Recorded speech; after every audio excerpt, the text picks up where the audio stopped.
Questions, please. Wow. That's a lot of questions. Who's a nice person? Oh, you're not a nice person, but I'll let you ask one. Go ahead. What's he going to ask? He is not nice at all. I know him well. Thank you, Mr. President. Yeah. Thank you for taking the time before flying home. You just said you believe the conflict between Israel and Iran is over. What makes you so confident it is? And what do you do if it isn't? Because I dealt with both, and they're both tired, exhausted. They fought very, very hard and very viciously, very violently, and they were both satisfied to go home and get out. And can it start again? I guess someday it can. It could maybe start soon. I think a big telltale sign was when, as you know, Iran somewhat, by not much, violated the ceasefire, and Israel had the planes going out that morning, and there were a lot of them, 52 of them. And I said, you got to get them back. And they brought them back. They didn't do anything. They brought them back. It was very good. I thought it was amazing, actually. They have fought a hell of a war. They fought very hard. I think the war ended, actually, when we hit the various nuclear sites with the planes. And I just hope you people can give these pilots, these are the best pilots in the world. They're the best shots in the world. They call them shots. That's what they are. And wait a minute. And I just hope you can give them the respect they deserve, because they came home to fake news. And like, oh, gee, there was hardly any damage. The things are decimated. So, but I think, no, I think they're very much finished. I think Israel's going to get back to doing what they do, and I think that Iran's going to get back. You know, Iran has a huge advantage. They have great oil, and they can do things. I don't see them getting back involved in the nuclear business anymore. I think they've had it. They've been at it for 20 years, and I don't see that happening either. Now, if it does, we're always there. It won't be me. It'll be somebody else, but we're there. We'll have to do something about it. Yes, please, go ahead. Go ahead. Oh, fake news, CNN? Oh, yeah, here we go. Wait till you hear this question. You should really say how great our soldiers and our warriors are. I think everyone appreciates our soldiers and our warriors. I do have two questions for you, Mr. President. You just cited Israeli intelligence on these attacks. Earlier, you said U.S. intelligence was inconclusive. Are you relying on Israeli intelligence for your assessment of the impact of the strikes? No, this is also, Iran made the statement. And it's also, if you read the document that was given, that Pete can talk about if you'd like, the document said it could be very severe damage, but they didn't take that. They said it could be limited or it could be very severe. They really didn't know, other than to say it could be limited or it could be very, very severe. And you didn't choose to put that because it was very early after. Since then, we've collected additional intelligence. We've also spoken to people who have seen the site, and the site is obliterated. And we think everything nuclear is down there. They didn't take it out. Okay, question? Please, go ahead. Go ahead. Yeah. Blue dress. Thank you so much, Mr. President. Yesterday, you said China can now continue to purchase oil from Iran. Yeah. Are you giving up on your maximum pressure campaign? Because there With are who? sanctions right now. With who? On Iran. No, look, they just had a war. The war was fought. They fought it bravely. I'm not giving up. They're in the oil business. I mean, I could stop it if I wanted. I could sell China the oil myself. I don't want to do that. They're going to need money to put that country back into shape. We want to see that happen. Would it? No, if they're going to sell oil, they're going to sell oil. We're not taking over the oil. We could have, you know. I used to say with Iraq, keep the oil. I could say it here, too. We could have kept the oil. No, China is going to want to buy oil. They can buy it from us. They can buy it from other people. But you're going to have to put that country back into shape. It desperately needs money. Yeah. Yeah, please. Here we go. I'm picking the beauties today. Go ahead. Mr. President, Secretary General Rutte has described President Putin as an adversary, a threat, an enemy. Do you view him the same way? And in addition to that, you mentioned General Kane, your chief of staff, the chairman of the Joint Chiefs of Staff. General Kane. Yes, he has said that Mr. Putin has territorial ambitions beyond Ukraine. Do you view that in the same way? Possible. I mean, it's possible. I know one thing, he'd like to settle. He'd like to get out of this thing. It's a mess for him. He called the other day. He said, can I help you with Iran? I said, no, you can help me with Russia. Because, you know, in the last few weeks, we took care of India and Pakistan, Kosovo, Serbia. I think on Friday we have coming in, the Congo is coming in, and Rwanda is coming in. That was a vicious war that went on, a machete war, heads chopped off all over Africa. They're coming in. We did 2 others in addition to that. Nobody's ever done anything like this.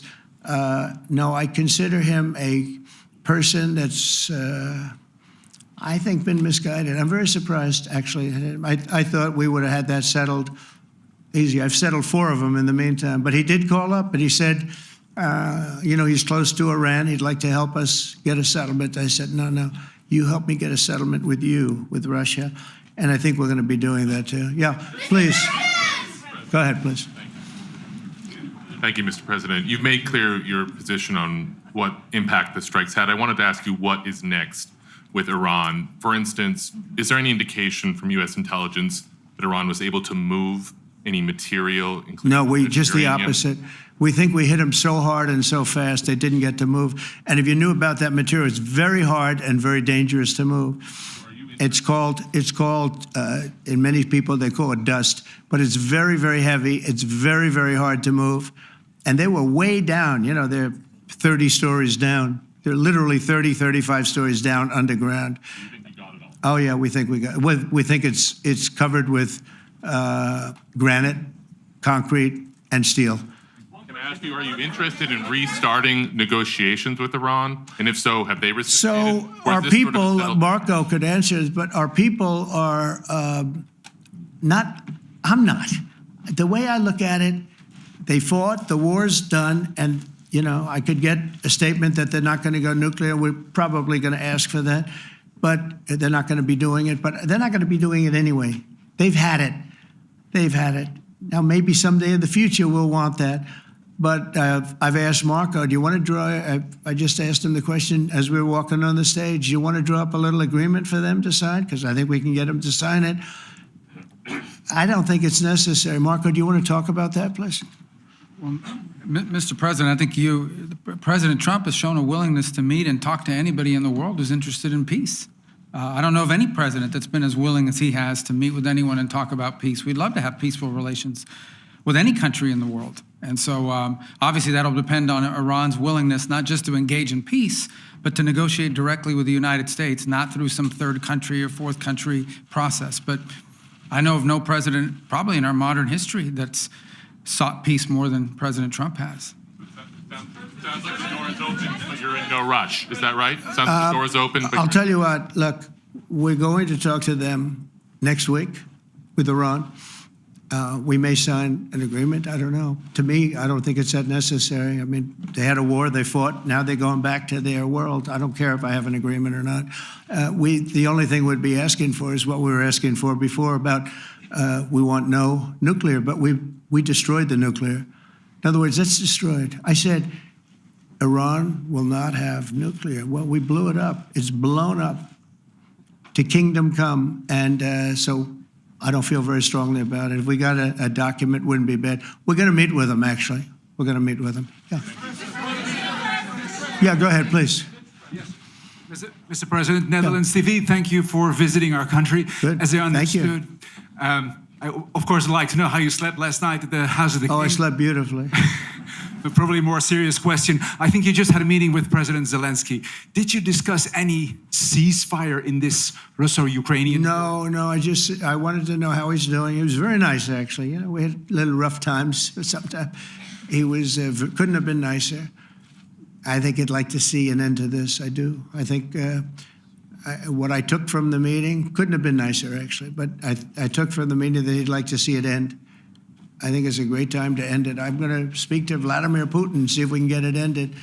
But look, these are brave people. They're fighting these wars all over the place. You know, last week they had, I guess, I told you, close to 7,000 young soldiers, Russian and Ukrainian soldiers were killed, 7,000 in 1 week. It's crazy. It's crazy. So I'll be speaking to Putin. No, I had a good meeting with Zelensky, and I had a lot of good meetings. We had a lot of good meetings with a lot of people, a lot of great leaders. But he's fighting a brave battle. It's a tough battle. Yeah. Go ahead, white dress. Thank you. Ida Hallikainen from Finland, Ilta-Sanomat. Good. You have played golf with President Alexander Stubb. How do you see Finland as a NATO ally and partner, and how would you describe your relationship with our president? Well, he's a very good golfer, okay? In fact, he was on his college golf team. He went to a good college in the South, as you know, a very good college, and he was a good golfer. We had a good time. I think my relationship's great. I want to buy icebreakers. You know, you're very good at icebreakers. And I actually made him an offer. I didn't go to Congress. They'll try and impeach me for this. But there's an old, it's not old, it's fairly new, but it's used icebreaker. And I offered him about 1/3 of what he asked for. But we're negotiating. We need icebreakers in the U.S. And if we can get some inexpensively, I'd like to do that. Actually, they'll fix it up, make it good. Also, we may buy some icebreakers. You know, you're the king of icebreakers, that particular country. They make them good. They make them really good, and they know what they're doing. And so we're negotiating with them for about 15 different icebreakers. But one of them is available now. It's old, and it's old. It's like 5-6 years old. And we're trying to buy it. I'm trying to make a good deal. It's all I do my whole life. My whole life, that's all I do is make deals. Yeah, please. Go ahead. Sir, go ahead. Yeah, a question for NewsHour, Dutch TV. First of all, on Article 5, on your way here, you spoke about the commitment of the U.S. to Article 5, saying, I'll give you my definition once we're here. Yeah. What is your definition, and may the U.S. commitment to Article 5 change in case some of the NATO members do not reach the threshold that was discussed today? My second question is following up on a colleague on Iran. What intel reports do say that everything over there was obliterated? Yeah, well, there are numerous of those reports, and they're coming out fast and furious. But the most respected ones we've already seen. And I will say that on a very confidential basis, they're looking at the reports, like numerous reports, and including people going to the site and checking the site. And they're going to be having, I guess you're going to be having over the next couple of days a full, you're going to encapsulate it. But no, the site was obliterated, just like I said it was. And just like the pilots should be given credit for. As far as Article 5, look, when I came here because it was something I'm supposed to be doing, but I left here a little bit differently. I said, I watched the heads of these countries get up, and the love and the passion that they showed for their country was unbelievable. I've never seen quite anything like it. They want to protect their country, and they need the United States. And without the United States, it's not going to be the same. And you can ask Mark, or you can ask any of the people that were there. It was really moving to see it. They love their country. They were so respectful of me because I'm the head of the United States. And I made, the King of Saudi Arabia, when I was in the Middle East. So I was in Qatar for a different reason, not a reason to get shot at. We were in there for economic development reasons, Qatar, UAE, and Saudi Arabia. All three leaders of those countries, and we took back $5.1 trillion into the United States. All three leaders said, you're presiding over the hottest country in the world. The United States right now is the hottest, everybody wants to be there. Everybody wants a piece of it. He said, a year ago, your country was dead. You had a deadhead running it. You had a country that was dead, and it was dead. You had people pouring through the borders. You had inflation. You had everything. He said, you've made it in 5 months at that time. You've made it the hottest country. This is the hottest country in the world. The United States right now is the hottest country in the world. And when I was around that table, it was a nice group of people, many of whom I knew from previous. When I saw the passion they had for the country, almost everyone, and you probably have the tapes, it was very public, but almost every one of them said, thank God for the United States. Without the United States, they couldn't really have NATO. It wouldn't work. It wouldn't work. It will in the future because now they're paying much more money, but it wouldn't work. It was great. And I left here differently. I left here saying that these people really love their countries. It's not a ripoff, and we're here to help them protect their country. Okay, we'll do one or two more. Thank you, Mr. President. Yeah. A question on Spain. Are you satisfied with today? Oh, I think Spain's terrible what they've done. No, I do. They're the only country that won't pay the full up. They want to stay at 2%. I think it's terrible. And, you know, they're doing very well. The economy is very well. And that economy could be blown right out of the water with something bad happening. You know, Spain is the only country that... Are you from Spain? Yeah. Good, congratulations. You're the only country that is not paying. I don't know what the problem is. I think it's too bad. So we'll make it up. You know what we're going to do? We're negotiating with Spain on a trade deal. We're going to make them pay twice as much. And I'm actually serious about that. We're going to make Spain... I like Spain. I have so many people from Spain that it's a great place and they're great people. But Spain is the only country out of all of the countries that refuses to pay. And, you know, so they want a little bit of a free ride. But they'll have to pay it back to us on trade because I'm not going to let that happen. It's unfair. It's unfair to NATO. All right, sir, please. Go ahead, right in the back. Yeah, you, tall one. The tall man.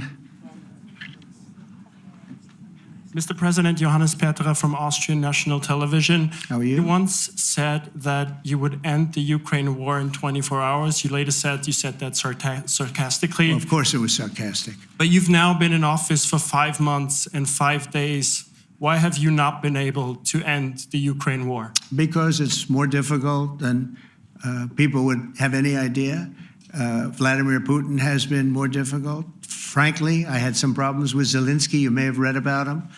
And it's been more difficult than other wars. I mean, look, we just ended a war in 12 days that was simmering for 30 years, frankly. We ended Rwanda and the Congo. It's coming to sign the documents. We've already signed basic documents, but they're coming, I think, to the White House on Friday. We ended, Serbia was going to go at it. But maybe the most important of all, India and Pakistan. And that wasn't whether or not they may someday have nukes like we're talking about in the Middle East, like we're talking about with Israel and Iran. This is they have nuclear weapons. I ended that with a series of phone calls on trade. I said, look, if you're going to go fighting each other, it was getting very bad. You know how bad that last attack was. It was really bad. If you're going to go fighting each other, we're not doing any trade deal. No, no, no, you have to do a trade deal. I said, we're not doing any trade deal. And in fact, I had the general, who was very impressive. The general from Pakistan was in my office last week. You know, Prime Minister Modi is a great friend of mine. He's a great gentleman. He's a great man. And I got them to reason. I said, we're not doing a trade deal if you're going to fight. And if you're going to fight each other, we're not doing a trade deal. And you know what? They said, no, I want to do the trade deal. We stopped the nuclear war. Go ahead. Go ahead, Jeff. Here's another beauty, Jeff. He's a beauty, all right. Go ahead. Mr. President, to follow up on Ukraine, will the United States contribute any more money to Ukraine's defense this year to the $5 billion that allies are giving? And one question, you had another meeting with the Dutch opposition leader, Mr. Wilders. Can you tell us about that meeting? And are you upset about his anti-Muslim stance? I'm not upset about it. It's just his view. He's unhappy with the way things are going in this country and various countries. He was an opposition leader. And I was asked to meet with the opposition leader by the people that are running. I think they have some deal where if you have a meeting, you're supposed to meet with an opposition leader. I said, that's strange.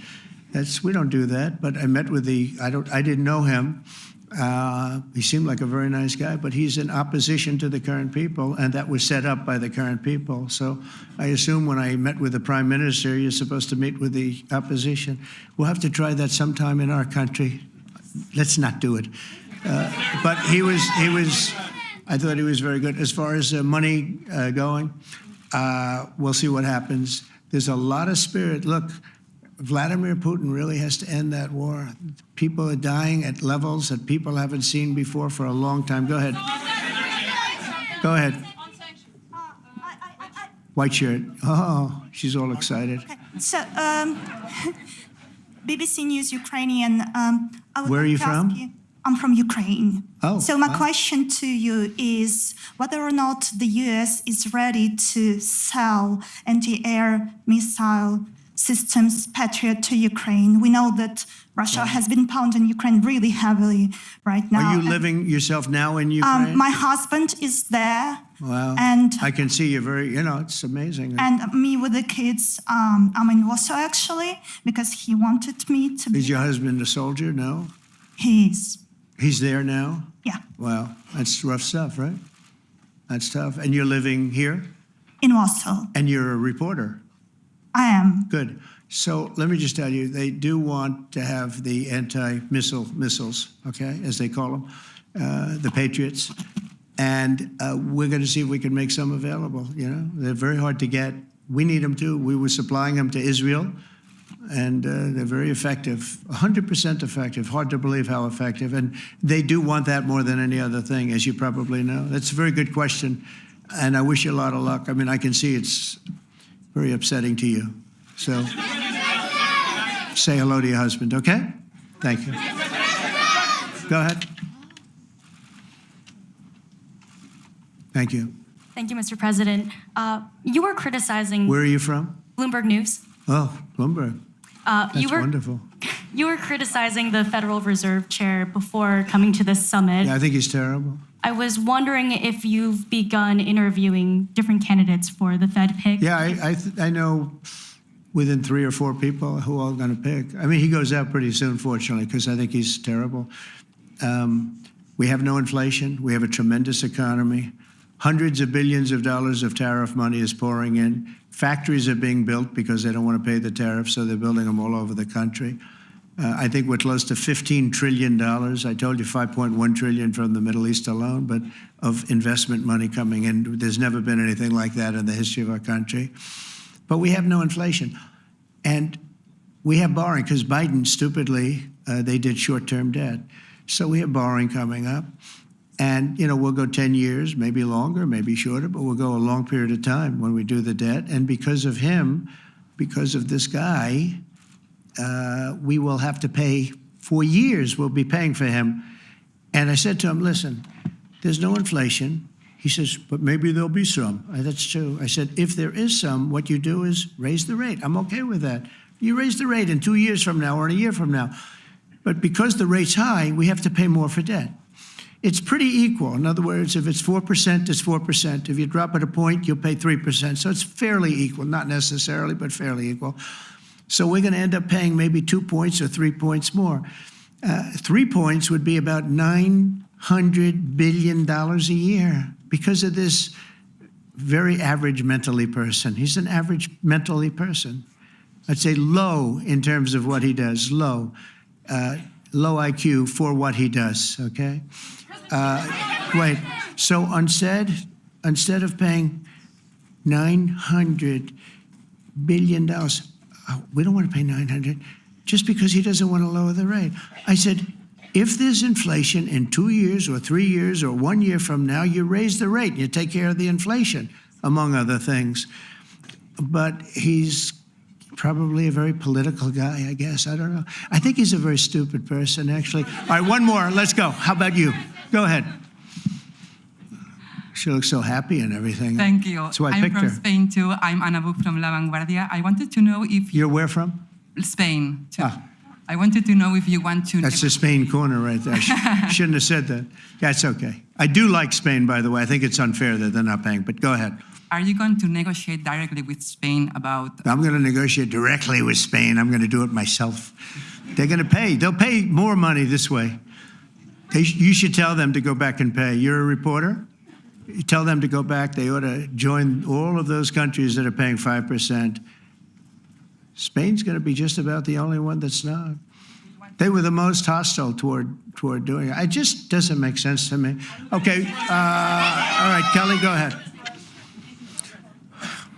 Here we go. There's another one. Hello, sir. Thank you very We much. got them all today. Okay.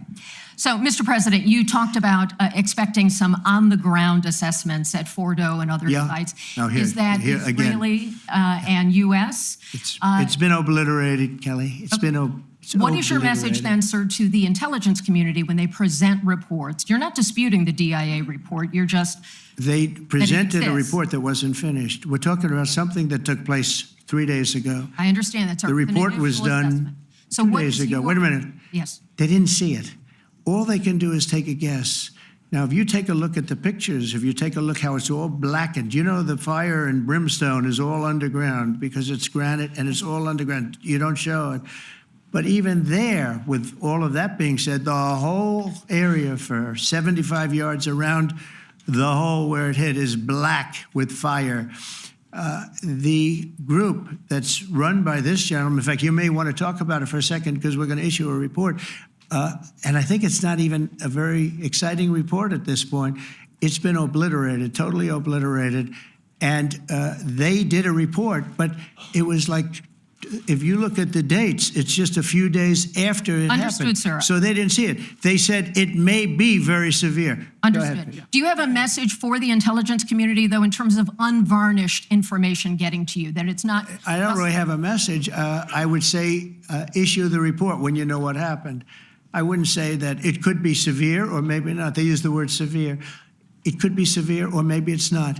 And briefly- So people like you picked up and said, oh, it's not severe. We're just No, looking for the report was not a complete report. Yeah, the message was probably wait till you know the answer before you. And, sir, Go ahead. did you not have a public component to your Zelensky meeting for a tactical reason with President Putin? Let him answer this one. Hello, Mr. Secretary. Yeah. There's a reason the president calls out fake news for what it is. These pilots, these refuelers, these fighters, these air defenders, the skill and the courage it took to go into enemy territory flying 36 hours on behalf of the American people and the world to take out a nuclear program is beyond what anyone in this audience can fathom. And then the instinct of CNN, the instinct of the New York Times is to try to find a way to spin it for their own political reasons to try to hurt President Trump or our country. They don't care what the troops think. They don't care what the world thinks. They want to spin it to try to make him look bad based on a leak. Of course, we've all seen plenty of leakers. And what do leakers do? They have agendas. And what do? Do they share the whole information or just the part that they want to introduce? And when they introduce that preliminary report that's deemed to be a low assessment, you know what a low assessment means? Low confidence in the data in that report. And why is there low confidence? Because all of the evidence of what was just bombed by 12 30,000-pound bombs is buried under a mountain, devastated and obliterated. So if you want to make an assessment of what happened at Fordo, you better get a big shovel and go really deep, because Iran's nuclear program is obliterated. And somebody somewhere is trying to leak something to say, oh, with low confidence, we think maybe it's moderate. Those that dropped the bombs precisely in the right place know exactly what happened when that exploded. And you know who else knows? Iran. That's why they came to the table right away, because their nuclear capabilities have been set back beyond what they thought were possible because of the courage of a commander-in-chief who led our troops, despite what the fake news wants to say. But you're not disputing the report said what it said, even though it was initial. The report said what it said, and it was fine. It was severe, they think, but they had no idea. They shouldn't have issued a report until they did, but we've gotten the information. I think Pete said it better than you can say it. And, you know, you should be proud, you, especially you, should be proud of those pilots, and you shouldn't be trying to demean them. No, there's Those pilots flew at great risk, a big chance that they'd never come back home and see their husbands or their wives. Let me just tell you, you and NBC, fake news, which is one of the worst, and CNN, New York Times are all bad. They're sick. There's something wrong with them. But you know what? You should be praising those people instead of trying to find some. By getting me, by trying to go and get me, you're hurting those people. They were devastated. You know, I got a call from Missouri, great state, that I won 3 times by a lot. And I got a call that the pilots and the people on the plane were devastated because they were trying to minimize the attack. And they all said it was hit. but we don't think it was really maybe hit that badly. And they were devastated. They put their lives on the line, and then they have, and I'm not referring to you, but real scum come out and write reports that are as negative as they could possibly be. It should be the opposite. You should make them heroes and heroines. You should make them really people that they were so devastated when they heard this news. And you know what they said? One of them, I spoke to one of them, said, "Sir, we hit the site. It was perfect. It was dead on," because they don't understand fake news, because they have a normal life, except they have to fly very big, very fast planes. But it's a shame. You should be making them heroes. All right, in the back. Go ahead, back, white, yeah. White jacket, yeah. Go ahead, give my mic. Hello. Deborah Haynes from Sky News. Good. Mark Rutte, the NATO chief, who is your friend, he called you daddy earlier. Do you regard your NATO allies as kind of children? No, he likes me. I think he likes me. If he doesn't, I'll let you know. I'll come back and I'll hit him hard, okay? No? He did it very affectionate. Daddy, you're my daddy. Do you regard your NATO allies, though, as kind of like children, and they're obviously listening to you and they're spending more, and you're obviously appreciative of that, but do you hope that actually they're going to be able to defend themselves, defend Europe on their own? I think they need help a little bit at the beginning, and I think they'll be able to, and I think they're going to remember this day. And this was a big day for NATO. You know, this was a very big day. They took it. One of the gentlemen said, "You know what? We've been trying to raise money raise the rate for 30 years," he said, 20 years, from almost the beginning. And he's been there for a long time. He said, "Until you came along, it never happened. What you did is amazing." It's been sort of an amazing day for a lot of reasons, but also for that. Yeah, go ahead. Do you think they can do it without you, though, in the future? Can they do it without Well, ask Mark. States? I mean, you have to ask Mark, okay? So we're heading back. I want to thank these two gentlemen behind me. They're incredible people, both of them. They've done a fantastic job. And Susie's in the front, and she's done great. And Monica, thank you very much. That was quite an exciting time. And we're going to be heading back. We'll be back soon, and we'll see you in Washington, D.C. Remember this, we have the hottest country anywhere in the world. Thank you very much, everybody. Thank you.